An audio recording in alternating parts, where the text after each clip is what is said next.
بسم اللہ الرحمن الرحیم الحمد للہ نحمده ونستعینه ونستغفره ونؤمن به ونتوکل علیہ ونعوذ باللہ من شرور انفسنا ومن سیئات اعمالنا ونعوذ باللہ من شرور انفسنا ومن سیئات اعمالنا ونعوذ باللہ من شرور انفسنا ومن سیئات اعمالنا من يهده الله فلا مضل له ومن يضلله فلا هادي له ونشهد أن لا إله إلا الله وحده لا شريك له ونشهد أن سيدنا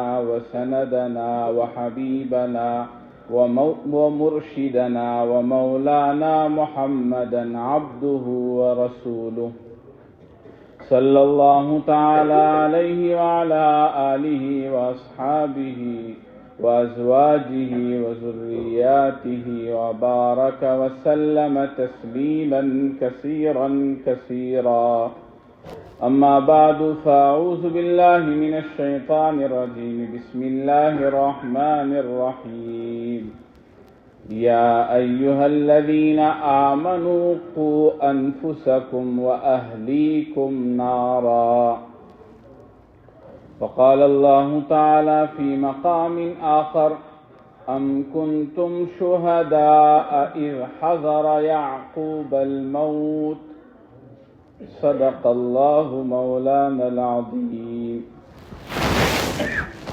میرے نہایت ہی قابل احترام حضرات علماء کرام، بزرگوں، دوستوں اور دینی بھائیوں، آج کا ہمارا یہ پروگرام آپ کے گاؤں کے اس مکتب کی نسبت پر منعقد کیا گیا ہے، جس مکتب کا نام مکتب عبداللہ ابن مسعود رضی اللہ عنہ ہے۔ پروگرام کا جو اصل مقصد تھا، یعنی طلبہ کی کارکردگی اور اساتذہ کی محنت، وہ تو بحمد اللہ حسن خوبی کے ساتھ آپ حضرات نے سنی، میں بھی اس کے آخری حصے میں شریک رہا۔ میرا تو یہ احساس ہے کہ تمام شریک ہونے والے احباب، والی حضرات اور یہاں کے قرب و جوار سے آنے والے حضرات نے سن کر کے اپنے دل میں خوشی محسوس کی ہوگی۔ اللہ تعالیٰ اس مکتب کو اور مکتب کے چلانے والوں کو، اساتذہ، طلباء اور بچوں کو اور ان کے والی حضرات کو اور یہاں کے مسجد کی انتظامیہ کو دین دوگنی رات چوگنی ترقیات سے مالا مال فرمائے، ان خدمات کو اپنی بارگاہ میں شرف قبولیت سے مالا مال فرمائے۔ ہم مکتب سنتے ہیں، لیکن کسی بزرگ نے بڑی پیاری بات کہی ہے، مکتب کس کو کہتے ہیں، مکتب کا مطلب کیا؟ مکتب جو بنا ہے میم، کاف، تا، با، یہ 4 حروف سے مل کر کے بنا ہے۔ اب ان 4 حروف کو جو ملا کر کے بنایا گیا ہے، اس میں ایک خاص مناسبت ہے۔ اب ہو سکتا ہے یہ مناسبت ہر آدمی اپنی صلاحیت کے اعتبار سے الگ الگ نکالے، لیکن ہمارے بزرگ نے بڑی پیاری بات لکھی ہے۔ حضرت مولانا عبد الرحیم صاحب لمباڑا دامت برکاتہم العالیہ بڑی شخصیت ہیں، اس وقت رہنے والے تو گجرات کے ہیں لیکن کینیڈا میں کام کر رہے ہیں، بہت بڑا کام کر رہے ہیں۔ ہمارے حضرت مفتی صاحب کے مجلس میں ایک مرتبہ مفتی صاحب کی حاضری ہوئی تھی، تو حضرت نے ان کو بیان کے لیے کہا تھا، تو بالمشافہہ سننے کا بھی موقع اتفاق آیا، ملاقات بھی ہوئی۔ بڑے فعال مخلص لوگوں میں سے ہیں، بڑوں کی تربیت یافتہ ہیں، انہوں نے یہ بات لکھی ہے، اس میں کچھ اس عاجز کا حاشیہ بھی ہے۔ بڑوں کی باتوں سے بہت سی چیزیں نکلتی ہیں۔ انہوں نے لکھا ہے میم، مکتب کا جو پہلا حرف ہے میم ہے۔ میم کا مطلب کیا ہے؟ میم کا مطلب ہے مدرس، معلم، ماسٹر۔ یعنی مکتب کس کو کہتے ہیں؟ وہ مکتب نہیں ہو سکتا جہاں معلم، مدرس، ماسٹر یعنی پڑھانے والا آدمی نہ ہو۔ نمبر 2، کاف۔ کاف سے مراد کتاب، یعنی پڑھائی جانے والا نصاب، کلام اللہ، کلام اللہ کی تصحیح، کلام اللہ کی تعلیم۔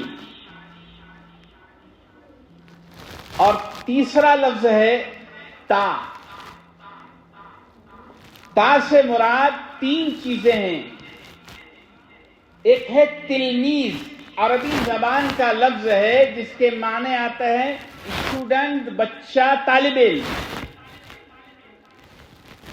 تو تا سے پہلی مراد کیا ہے؟ تلمیذ۔ دوسری مراد تعلیم۔ تیسرا مطلب ہے تربیت۔ تو معلوم کیا ہوا؟ مکتب کے میم سے ہمیں یہ سمجھ میں آیا مکتب نام ہے کامیاب مدرس، معلم، استاد کا۔ صرف استاد رہے گا مکتب قائم نہیں ہوگا۔ اس استاذ کو، اس مکتب کو قائم کرنے کے لیے کلام اللہ کی تعلیم اور کلام اللہ کی نسبت پر محنت کرنے کی ضرورت ہے۔ اب محنت کس پر کرے گا؟ تو وہ تلمیذ یعنی طالب علم بچے ہیں۔ اب ان بچوں کے ساتھ 2 چیزیں وابستہ ہیں، ایک تعلیم، دوسری تربیت۔ گویا معلم اور مدرس کی ذمہ داری ہے کہ مکتب کو کامیاب بنانے کے لیے سب سے پہلے بہترین نصاب، کتاب سے نصاب مراد ہے، بہترین نصاب اور تعلیم کا طریقہ رائج کرے۔ اور نمبر 3 سے مراد طالب علم کا حاضر باش ہونا، اور اس طالب علم کا مکتب میں حاضر رہ کر کے استاد کی نگرانی میں تعلیم بھی حاصل کرنا اور تربیت کا بھی حاصل کرنا۔ اور مکتب کے لفظ کا آخری حرف ہے با۔ با سے مراد باپ۔ یعنی اس مکتب کو کامیاب بنانے کے لیے استاد، کتاب، بچہ، طالب علم کے ساتھ ساتھ باپ کی توجہ بھی مطلوب ہے۔ باپ کے ذمے 2 کام ہوں گے۔ پہلا کام یہ ہوگا کہ بچہ مکتب جا رہا ہے یا نہیں، بچہ مکتب میں پڑھ رہا ہے یا نہیں، یعنی تعلیم کی فکر۔ اور نمبر 2، جو پڑھ رہا ہے اس کے مطابق وہ عمل کر رہا ہے یا نہیں، جس کو تربیت کہتے ہیں۔ اب باپ اگر بچے کا ہے تو باپ، ورنہ اس بچے کا بڑا۔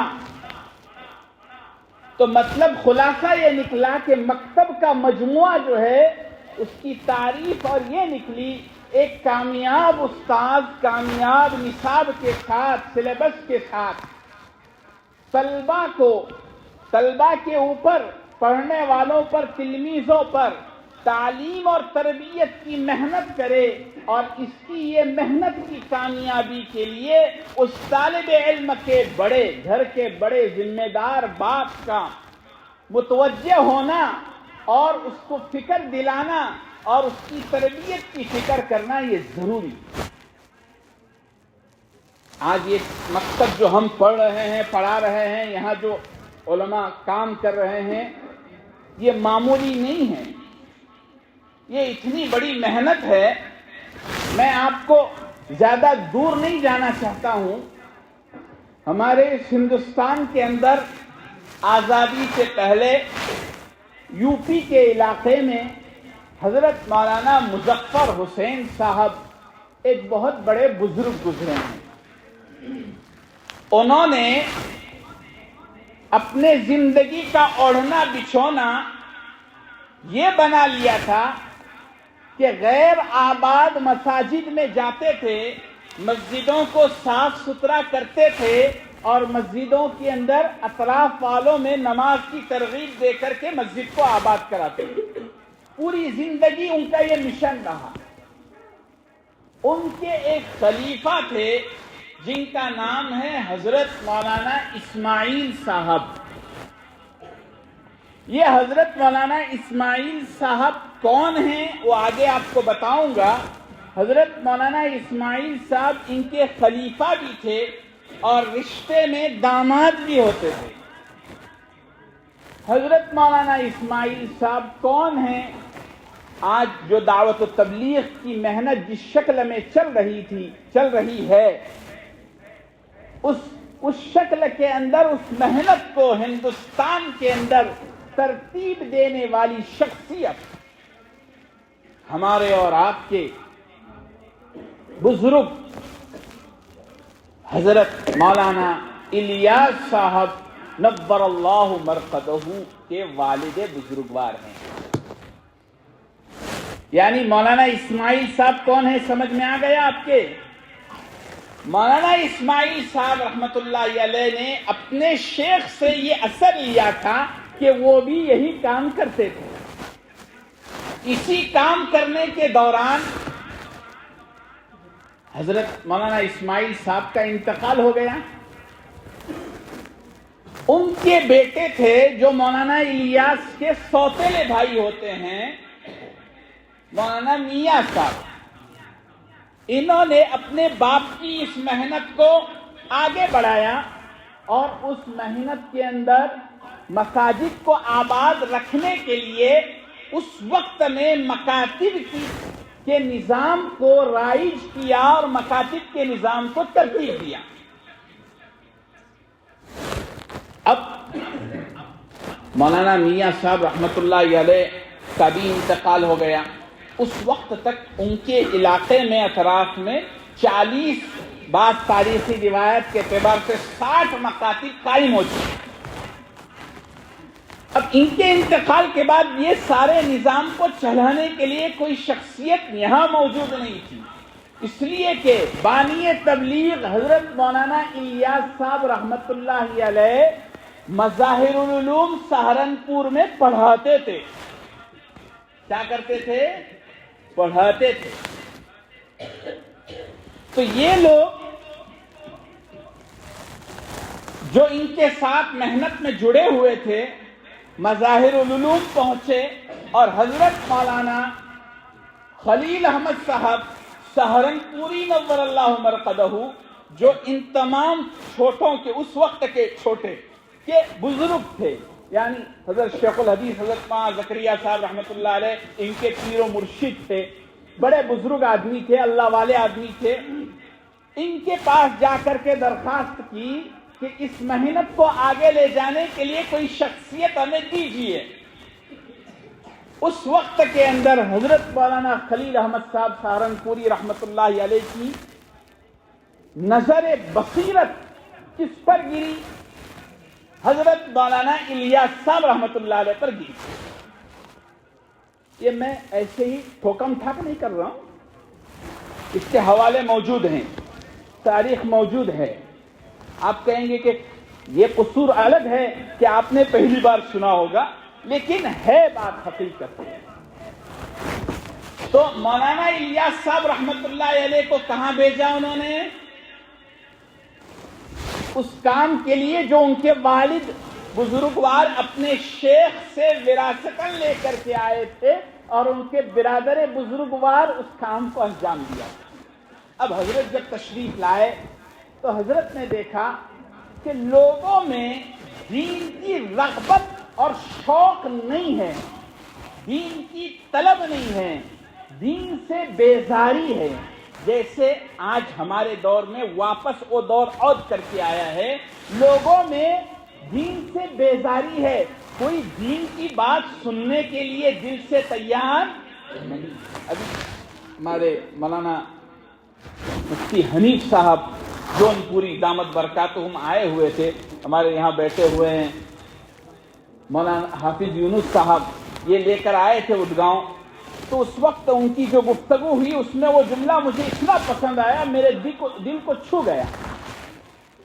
مفتی صاحب نے کہا کہ آج لوگوں میں دین سے بیزاری ہے کہ کوئی دین کی طرف بلانے کے بعد آنے کا شوق اور رغبت رکھتا نہیں. حضرت مولانا الیاس صاحب نے جب یہ دیکھا, اللہ سے دعا کی کہ دین کی طلب لوگوں میں پیدا ہو جائے. آپ حضرت مولانا الیاس صاحب کے ملفوظات کو اٹھا کر کے پڑھیے کہ حضرت نے اس وقت کے حالات میں کن فکروں کے ساتھ اس دعوت و تبلیغ کی اس نہج کی بنیاد رکھی, بلکہ اس وقت کے موجودہ اکابرین سے اپنے اس سوچ کی اور اپنے اس نہج کی تصدیق کے لیے گئے. تو ان علماءوں نے اس وقت ان سے کچھ باتیں کہی کہ کہیں جا کر آگے یہی مقصود نہ بن جائے, اس کا خیال رہے. آپ کس کے لیے کام شروع کر رہے ہیں؟ لوگوں میں دین سے بیزاری ہے, دین کی طلب اور شوق پیدا ہو جائے.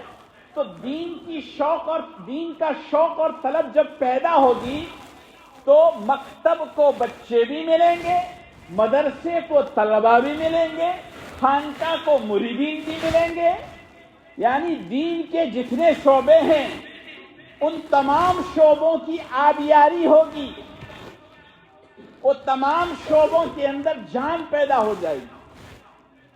ایک لمبی چوڑی داستان ہے, وہ حضرت سہارنپوری کی حضرت تھانوی کے یہاں گئے, اس وقت کیا رویداد پیش آئی. ابھی یہ موقع اس کا نہیں ہے اور یہ مجمع بھی اس کا متحمل نہیں ہے کہ اس رویداد کو میں سنا سکوں. باقی آپ پیٹی کے اندر حضرت شیخ الحدیث وہاں زکریا صاحب رحمۃ اللہ علیہ نے وہ بھی پر لطف کارگزاری لکھی ہے کہ ایک مرتبہ یہ تمام اکابرین, اس میں حضرت ماں الیاس صاحب بھی تھے, حضرت شیخ الحدیث ماں زکریا صاحب بھی تھے, اور ایک کوئی تو بزرگ تھے جن کا نام میرے اس وقت ذہن سے نکلتا جا رہا ہے, انا للہ. اور یہ تمام حضرات جا رہے تھے کہاں؟ سہارنپور. تو درمیان میں حضرت مولانا عاشق الہی صاحب بلند شہری نے ان کو روکا. تو حضرت شیخ تیار نہیں تھے رکنے کے لیے. حضرت رائے پوری تھے, چلو آپ کی برکت سے نام یاد آ گیا, حضرت رائے پوری تھے.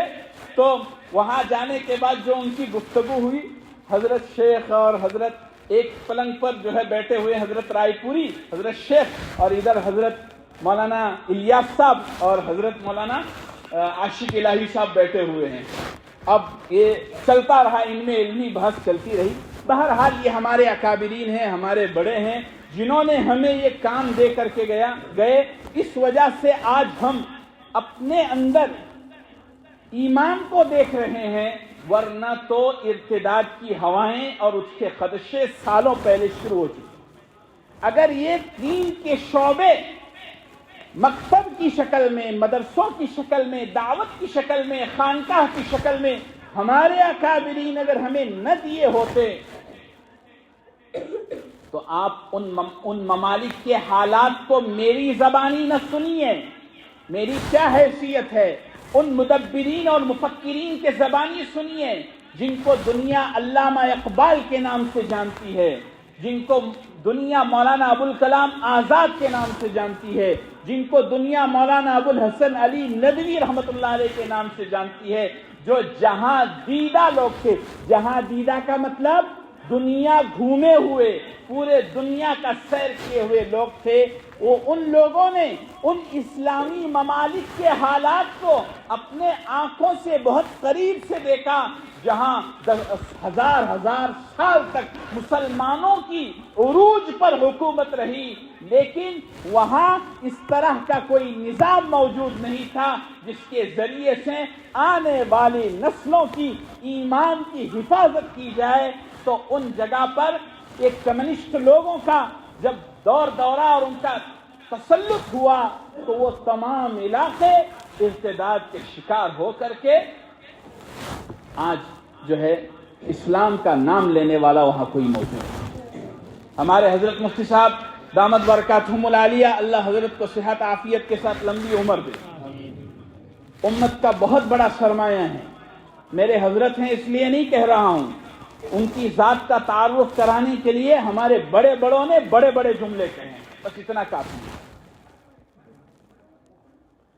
حضرت مولانا مفتی صاحب کی ایک کتاب چھپی ہوئی ہے جو سفر نامہ ہوا تھا، دیکھی ہوئی دنیا، جس کو مفتی محمود صاحب، حضرت مفتی محمود صاحب باردولی، استاذ حدیث اور تفسیر جامعہ اسلامیہ ڈابیل نے ترتیب دی ہے۔ اس میں انہوں نے کچھ رویداد لکھی ہے، سن کر کے رونٹے کھڑے ہو جاتے ہیں۔ اور ہمارے اس دور کے موجودہ زمانے کے پیر طریقت حضرت مولانا ذوالفقار صاحب نے بھی اس علاقے کا سفر کیا، جو لکھا انہوں نے لاہور سے تاقا کے بخارا اور سمرقند، اس میں بھی انہوں نے یہ رویداد بیان کیے۔ بہرحال میں اس تفصیلات میں نہیں جا رہا، وہ رویداد نہیں سنا رہا، میں اتنا سنانا چاہتا ہوں، اس میں یہ جملہ لکھا ہوا ہے کہ حضرت کا سفر جب ہوا بخارا، سمرقند، تلمس، یہ کون سی جگہ ہیں؟ یہ وہ جگہ ہیں جہاں کے پیدا ہونے والے شخص نے علم میں ایسی محنت کی اور ایسی حدیث کی کتاب لکھی کہ آج دنیا کے اندر اس حدیث کی کتاب پڑھے بغیر کسی کو عالم کی سند نہیں دی جاتی۔ امام بخاری رحمت اللہ علیہ نے، جنہوں نے بخاری شریف لکھی، آج علماء کہتے ہیں آسمان کے نیچے قرآن مجید کے بعد اگر سب سے زیادہ صحیح کوئی کتاب ہے تو بخاری شریف ہے۔ اس بخاری شریف کو جس جگہ لکھا گیا، امام بخاری کی وہ مسجد آج بھی موجود ہے جہاں امام بخاری نے اس بخاری کو لکھا، لکھنے کے بعد ہزاروں شاگردوں کو پڑھایا، 90,000 کے قریب شاگردوں کو تقریباً پڑھایا انہوں نے۔ وہاں پڑھانے کے بعد آج ان علاقوں کا یہ حال ہے کہ صبح کی اذان کے بعد جس مسجد میں 20,000 کے قریب لوگ سما سکتے ہیں، آپ اندازہ کر سکتے ہیں اس مسجد کی وسعت کا، آج وہاں 6 لوگ بھی نماز کو بڑی مشکل سے آتے ہیں۔ یہ میں صرف آپ کے سامنے کچھ چیزیں پیش کر رہا ہوں، تفصیل کی طرف نہیں۔ ہمارے بڑوں نے سب کچھ لکھا ہے، ان کے جملے ایسے ہیں۔ مولانا علی میاں صاحب رحمت اللہ علیہ فرماتے ہیں کہ جس طرح انسان کو زندہ رہنے کے لیے ہوا اور پانی کی ضرورت ہے، اسی طرح ہمارے ایمان کو اور اسلام کو زندہ رہنے کے لیے تعلیم کی ضرورت ہے۔ جیسے اگر ہوا نہ ملے، جیسے ابھی کورونا کے زمانے میں لوگوں کو آکسیجن نہیں مل رہا تھا، ہوا نہیں مل رہی تھی، پریشان تھے، ہزاروں روپئے، کروڑوں روپئے خرچ کر رہے تھے، فرماتے ہیں اگر ہمارے مسلمانوں کو یہ مکاتب اور اس کی تعلیم، دعوت، مدارس، خانقاہیں یہ اگر نہ ہوں تو ہمارے مسلمانوں کی ایمان کی جان اور روح نکل جائے۔ حضرت مولانا علی میاں صاحب ایک جگہ یہ جملہ لکھتے ہیں، یہ مکاتب بجلی گھر ہیں۔ کیا ہے بجلی گھر؟ سمجھتے ہو، لائٹ پاور ہاؤس، لائٹ کا جو سب سے مین ہوتا ہے۔ اور ہمارے ساتھ آنے والے کون ہے؟ وہی ہے نا، دستگیر بھائی کو پوچھیے بجلی ہاؤس کس کو کہتے ہیں، وہ ہمارے ساتھ میں آنے والے۔ تو بجلی ہاؤس سے پورے گاؤں کے اندر کیا پہنچتی ہے؟ روشنی پہنچتی ہے۔ اگر وہاں کچھ پرابلم ہو تو پورا گاؤں کیا ہوتا ہے؟ اندھیرا ہوتا ہے۔ ایمان کی روشنی پہنچانے کے یہ مکاتب بجلی ہاؤس ہیں۔ جس علاقے میں، جس گاؤں میں، جس مسجد میں مکتب کا نظام منظم نہیں ہے، تعلیم صحیح نہیں ہے، سمجھ لو وہاں کے لوگوں کے ایمانی گھر کے اندر اندھیرے پڑے ہوئے۔ الحمدللہ آپ کے اس مسجد میں اور آپ کے اس گاؤں میں اللہ نے یہ نظام دیا۔ میں تو کہتا ہوں ہر روز 2 رکعت صلاۃ الشکر پڑھ کر کے اللہ سے کہو، یا اللہ آپ نے ہماری تاریک ایمانی کوٹریوں کو روشن کرنے کے لیے ایک مکتب کا بہترین نظام عطا فرمایا. اس کے بارے میں جتنا شکر ادا کریں اتنا کم.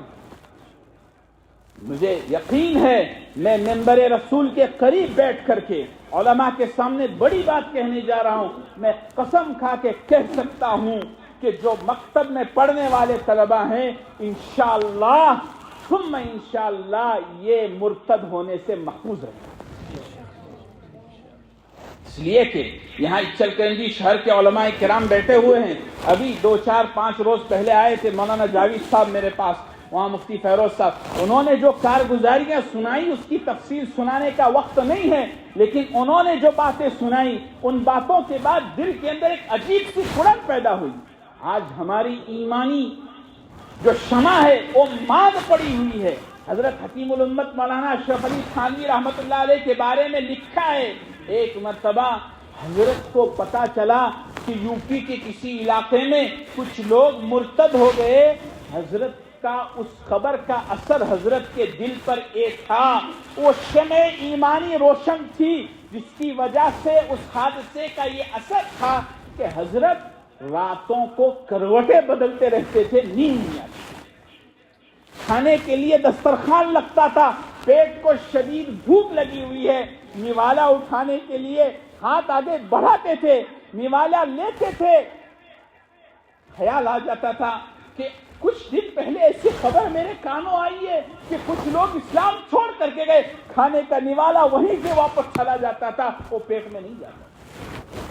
ایک کرب اور بے چینی. اور آج ہمارے دل کے اندر جو شمع ایمانی ہے وہ محض پڑے ہوئے ہیں.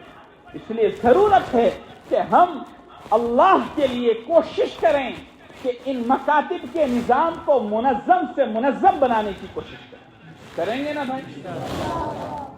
دیکھو میں نے جو مکتب کی توضیح آپ کے سامنے کی تھی اس میں جو درمیانی حرف تھا تا, اس میں نے کہا تھا کہ تربیت اس معاملے میں ہمارے معاشرے میں تو بہت زیادہ غفلت برتی جاتی ہے. ایک طرف تعلیم تو دے رہے ہیں, دنیا کے معاملے میں ہم بہت چوکنا, لیکن دین کے معاملے میں ہمارے مزاج میں غفلت چھائی ہوئی ہے. آج ہماری اولادیں ہمارے آنکھوں کے سامنے ہیں لیکن ان کی تعلیم و تربیت کی ہمیں فکر نہیں. جبکہ اللہ تعالیٰ نے اولاد کی شکل میں جو نعمت سے آپ کو نوازا ہے, اس اللہ نے اس نعمت کا کچھ حق رکھا ہے. اس حق کے بارے میں قیامت میں باز پرس ہوگی. ثم لتسألن یومئذ عن النعیم. اللہ تعالیٰ قیامت کے دن آپ سے وہ تمام نعمتوں کا سوال کریں گے جو نعمتیں آپ کو عطا فرمائیں. اس میں سے ایک بڑی نعمت اولاد کی ہے. ان لوگوں کو پوچھو جن کے گھر اولاد نہیں ہے. میں آپ کو میرا قصہ سناتا ہوں. ابھی 15 دن پہلے, 1 مہینہ 1.5 مہینہ پہلے حضرت مفتی صاحب کے یہاں جانے کا اتفاق ہوا. راستے میں مجھے ایک فون آیا, کہا کہ مولانا میں آپ کے مدرسہ آیا ہوں, آپ سے ملنا چاہتا ہوں. میں نے کہا اس وقت میں سفر میں ہوں, 4 روز کے بعد آؤں گا, بتائیے کچھ کام ہو. مولانا کچھ اکیلے بات کرنی ہے مجھے. میں نے کہا بتائیے, فون پر بتائیے, میں بات, اگر کوئی ایسا کام ہو تو میں فون پر ہی آپ کو بتا دوں گا, اور کوئی ایسا ہو تو آنے کے بعد ملاقات کرتے. انہوں نے کہا کہ مولانا میری ماہانہ تنخواہ 2 لاکھ روپے ہے. الحمدللہ 3 شہروں میں میرے بنگلے موجود ہیں. مجھے ایک لڑکی اور ایک لڑکا ہے. اس میں سے میرے لڑکا بھی بہت ماشاءاللہ ہوشیار تھا. میں نے اس کو دنیاوی تعلیم دی تھی, اچھا انجینئر تھا.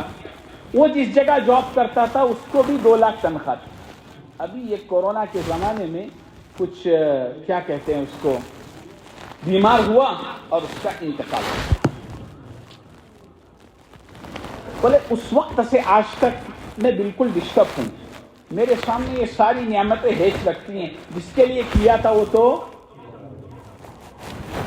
اس کا احساس میں الفاظ میں بیان نہیں کر سکتا. اور مجھے آ کے کہا کہ مولانا میری اتنی پراپرٹی ہے کہ میرے خاندان کے اور میرے علاقے کے دوست برادری کے کئی بچے ایسے ہیں کہ وہ آنا چاہتے ہیں میں ان کو جو ہے اپنے گود لے لوں اور میں ان کو متمنا بنا لوں اور میری پراپرٹی کے وہ مالک بن جائیں. بہت سوچتے ہیں کئی لوگ ہیں, لیکن اب میں سوچتا ہوں کہ بچہ تو چلا گیا لیکن میری آخرت کے لیے میرے پاس کوئی سرمایہ نہیں. آپ کے مدرسے میں اگر کوئی ایسا بچہ ہو کہ جس کا کوئی نہ ہو, وہ بچے کو مجھے دیجئے, میری ساری چیزیں میں اس کے نام پر کرنے کو تیار ہوں اور میری اور کوئی تمنا نہیں. سالوں قطع ابھی روز فون کرتا ہے. میں نے کہا بھائی کوئی بچہ ہے نہیں ایسا, تو وہ روز فون کرتا ہے. ابھی کل آ کے گیا مدرسہ واپس. تو بہرحال کہنے کا خلاصہ, اولاد یہ نعمت کتنی بڑی اللہ کی نعمت ہے. یہ نعمت جتنی بڑی ہے, اس نعمت کے تقاضے اور اس نعمت کے متعلق ذمہ داریاں بھی بڑی ہیں. جو نعمت جتنی بڑی ہوتی ہے اس نعمت کی حفاظت, اس نعمت کی دیکھ بھال کی ذمہ داری بھی اتنی بڑی ہوتی ہے. جو آدمی جتنے بڑے منصب پر ہوتا ہے اس کی ذمہ داریاں اتنی ہوتی ہیں. اولاد جیسی نعمت اللہ تعالیٰ نے جو عطا فرمائی ہے, اس اولاد جیسی نعمت کے سلسلے میں اللہ تعالیٰ ہمیں پوچھیں گے. اب نعمت کی قدر کیا ہے, نعمت کا شکر کیا ہے؟ ایک تو شکر ہے جو ہم روز ادا کرتے ہیں, اللہ تیرا شکر ہے, شکریہ شکریہ, الحمدللہ, جزاک اللہ, یہ جملے ہم کہتے ہیں, یہ زبانی شکر ہے. اور ایک ہے حقیقی شکر. ہمارے حضرت اس کو مثال سے سمجھاتے ہیں اور مثال بڑی پیاری ہے. کہا کہ محلے میں تو بہت جگہ بتایا حضرت کے حوالے سے کہ محلے کے آدمیوں میں سے ایک شخص عمرہ پر گیا, اللہ سب کو لے جائے. گیا, وہاں جانے کے بعد دیکھا کہ وہاں کے جو شیوخ خطبہ دیتے ہیں ماشاءاللہ وہ عبا پہنے ہوئے ہوتے ہیں, رومال اوڑے ہوئے ہوتے ہیں. اس کو دیکھے چلی گیا, کتنا اچھا لگ رہا ہے نا رومال. تو جاتے ہوئے مارکیٹ کے اندر ہمارے امام صاحب کے لیے بھی میں رومال لوں گا. اس نے ایک بہترین رومال لیدا. کس کے لیے؟ امام صاحب بھی جب خطبہ دیں گے تو بہت اچھا لگے گا ہماری مسجد میں. ایک مصلی اور یہ خریدا. وہاں سے واپس آیا. واپس آنے کے بعد کیا ہوا, سب لوگ ملنے کے لیے گئے. حاجی صاحب آئے ہیں ملاقات کے لیے, چلو ملاقات کیے. اب یہ حاجی صاحب آئے ہوئے تھے تو ظاہری بات ہے حاجی صاحب کا پوتا اور بیٹا مکتب تو نہیں آئے گا نا, گھر سے آئے ہیں تو کوئی آتا نہیں ہے.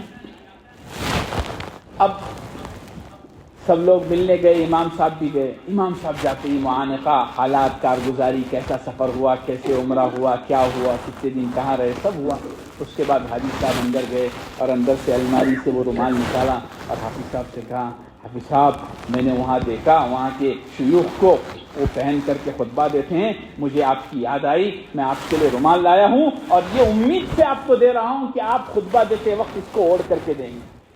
اب حافظ صاحب کا کیا کہنا, مولانا کا کیا کہنا کہ بس 10 منٹ تک دعا دیتے رہے, جزاک اللہ, شکریہ, آپ نے ہمیں وہاں بھی یاد رکھا, اللہ اس کا بہترین بدلہ دے, اللہ آپ کی اولاد کو دکھ سے بچائے, سکھ دے, عافیت دے. لمبی چوڑی کتنے دیر دعا دی؟ 10 منٹ. حاجی صاحب آمین کہتے رہے.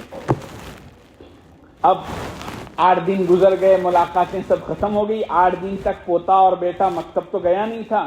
اب کہنے لگا, دادا حفیظی تا مجھے مارتے ہیں, چلاتے ہیں, تمہیں چلو ذرا حفیظی کو بولیں. اب پوتا لے کر کے جا رہا ہے. اب ایک ہفتے کے عرصے کے اندر جمعہ تو آ گیا.